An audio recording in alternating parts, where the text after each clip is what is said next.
Hi everyone, I'm going to take you through the case study of Eastern Condiments.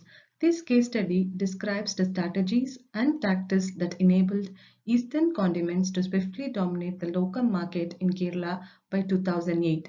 It also describes the new strategy to revive business in Karnataka and its consequences. Before moving to the case study, I would request you to subscribe 5 Minutes Learning channel in YouTube so you get my recent case studies, video updates on time. Also, this video is enabled with English subtitle for better understanding. Now let's move to the case study. M.E. Meeran started the Eastern Trading Company in 1968 to distribute a wide range of consumer products including whole spices. A man with sharp business instincts, Mr. Meeran realized that he needed to focus on products that had perennial demand and potential to add value. Spices which found their way into every Indian meal seemed to be the ideal product.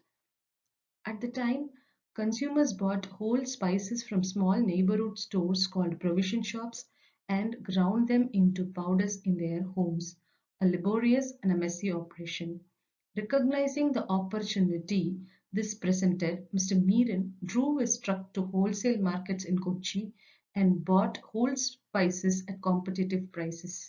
He invested in a small grinder and began making turmeric, chili, and coriander powders, the three most widely used spices in Indian food. He packed the powders in small plastic bags and sold them to the provision shops in his district. With steady growing sales and healthy margins, he acquired two additional distribution trucks and began supplying the neighboring districts as well. In 1983, Eastern set up its first full-fledged spice factory with 35 employees in Andimalai, a small town in Idukki, which was the leading spice growing district in Kerala. In the same year, also in Andimalai, the company set up a coffee powder manufacturing facility. Eastern Condiments Private Limited was incorporated in 1989. Mr. Meeran set his sights on next value-adding innovation. He knew that customers bought straight spices and then blended at home.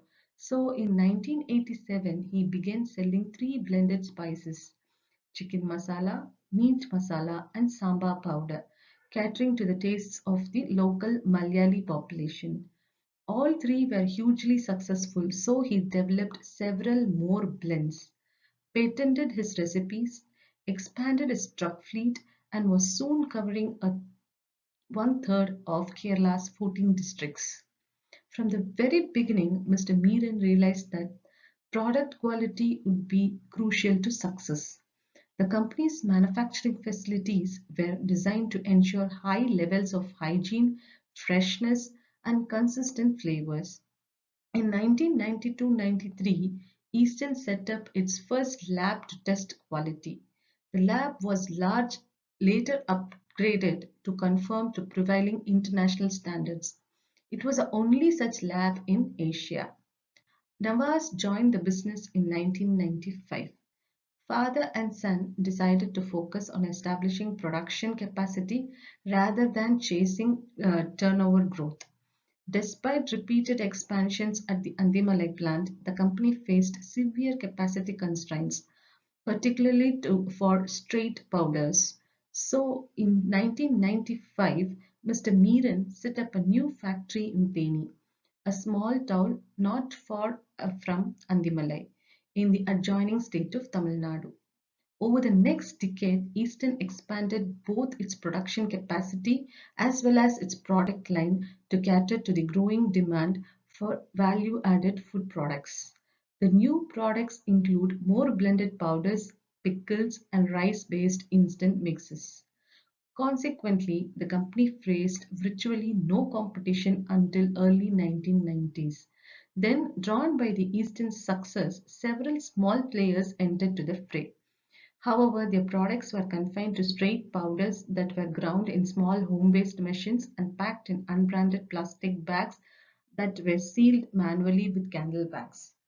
They could not match the quality the range of Eastern's products. Eastern's revenue grew steadily from INR 100 million in 1991 to rupees 286 million in 2003.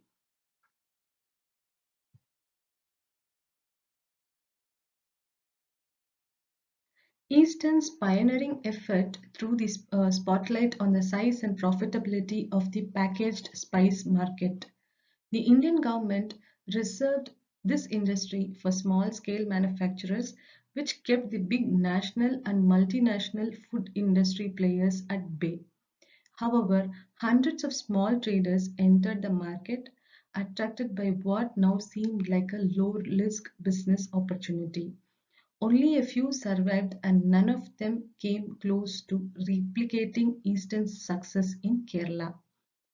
Back in 1980s, Eastern revamped their supply chain strategy by deciding to distribute products directly to shopkeepers, deviating from the conventional method of reaching through regional distributors.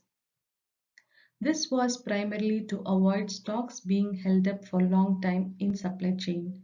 The challenge to convince the shopkeepers to move from credit purchase to buy and stock on cash and carry basis was overcome by creating a reverse pressure from customers who demanded Eastern products, which gave confidence to shopkeepers.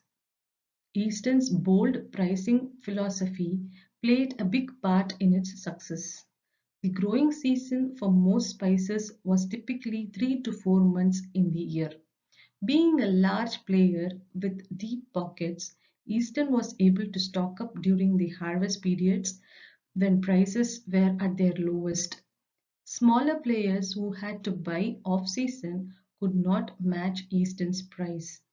Eastern actually priced its products slightly higher than commodity prices, allowing them to rise and fall in tandem with them. This strategy made it easier for consumers to switch from unbranded products. They had to pay only a little more to get a more hygienic, well packed product.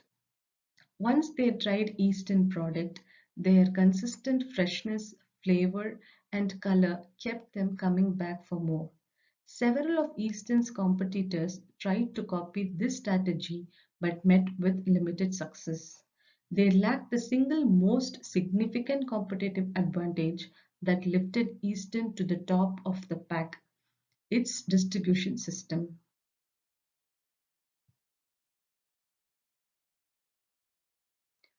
Mr. Emmy Meeran's association with distribution dated back to the late 1960s when he distributed spices and lentils to the small provision stores that dotted most of rural and urban India. Every Monday morning, the Eastern truck fleet headed out of the Andimalai factory, fully loaded with the carefully selected inventory of products, with carried by salesmen, 10 sales assistants, and a driver. The truck followed a fixed route, selling stock for cash. Approximately half the truck would return to the factory by Tuesday evening, and the rest arrived a day later. Each week on Friday and Saturday, Mr. Meeran and his Kerala sales manager would personally conduct a day-long sales review. Over 10,000 Kerala salesmen, sales assistants, and drivers who had returned to Andimalai the day before attend this review. Product wise and retailer wise sales were analyzed, cash and stocks reconciled, routes and schedules adjusted, and fresh plans made for the following week. At Andimalai, the company had its own truck workshop and diesel pump, so repairs and refueling were also closely supervised. The close involvement of the top management meant the distribution operations were efficient and well managed. Mr. Meeran was also able to communicate his knowledge and experience to the sales team, who gradually acquired the necessary skills to forecast demand and plan weekly inventories. For example, stocking trucks was an art and a science, and Mr. Meeran was best at it. On one occasion, he felt very strongly that fish masala ought to sell very well in Kozhikode market. that it could become the anchoring product in that market. But the salesman wasn't pushing it. So during weekly review meetings, Mr. Meeran focused on fish masala alone for 6 months. The salesman realized he had no choice but to push fish masala, which soon became a bestseller. Another important note is their disciplined distribution reach meant that retailers were confident that the Eastern truck would show up in their shop every week at the scheduled time. So they need to carry only 1 week's stock and could turn around their inventory 52 times a year. Weekly deliveries meant the supplies remained fresh. Competitors just could not do this and their sales suffered.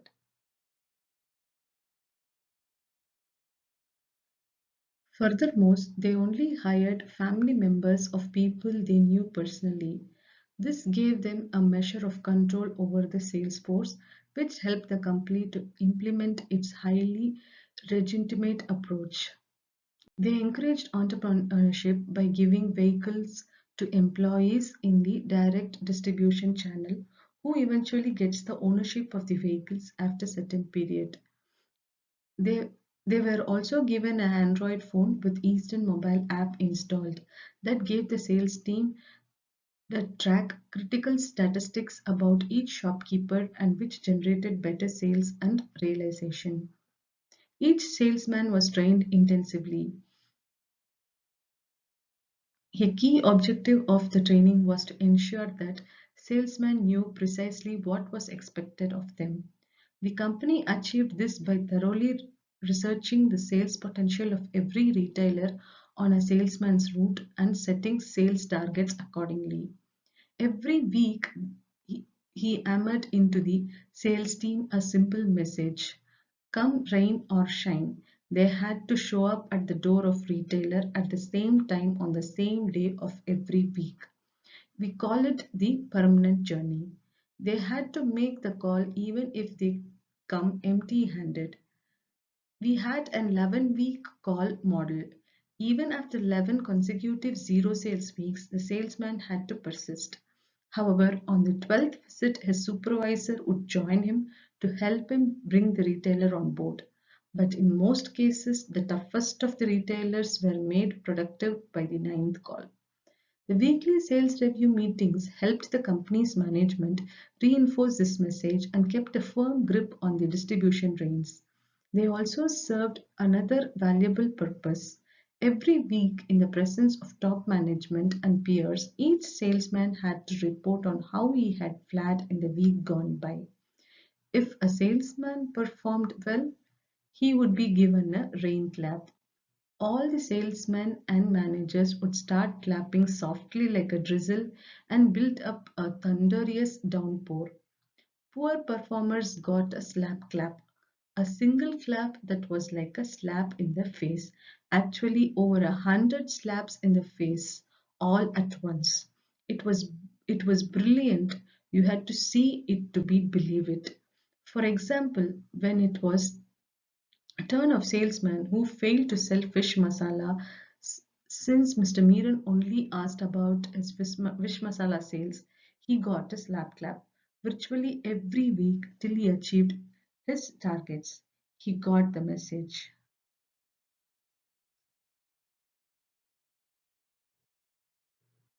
Over the past few years, since the sales in Kerala had been steady, Eastern has been spreading over to other regions.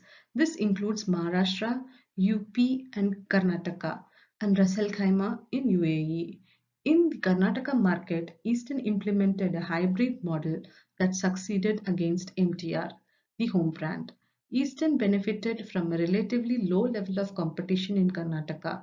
The only major competitor who was doing well was MTR, a premium brand with products in the vegetarian segment, catering to the plate of local Kannada population. Eastern knew that their vegetarian spice blends, which had been developed for Kerala cuisine, would find limited success in Karnataka. It is therefore pushed its straight spices, keeping prices close to commodity prices, much as they had successfully done in Kerala. Gradually, even in this highly competitive segment, Eastern gained traction as a value for money alternative to MTR. However, it was in a non-vegetarian segment that Eastern really made its presence felt in Karnataka. Eastern's non-vegetarian product line was well established. Products like chicken masala and fish masala accounted for 40% of turnover in Karnataka. More importantly, they were less differentiated than the blends of vegetarian dishes.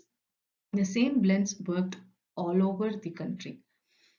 Eastern was the first to enter the non-vegetarian segment in Karnataka and captured it effortlessly. Thank you for watching this video. We'll catch you soon with another interesting case study.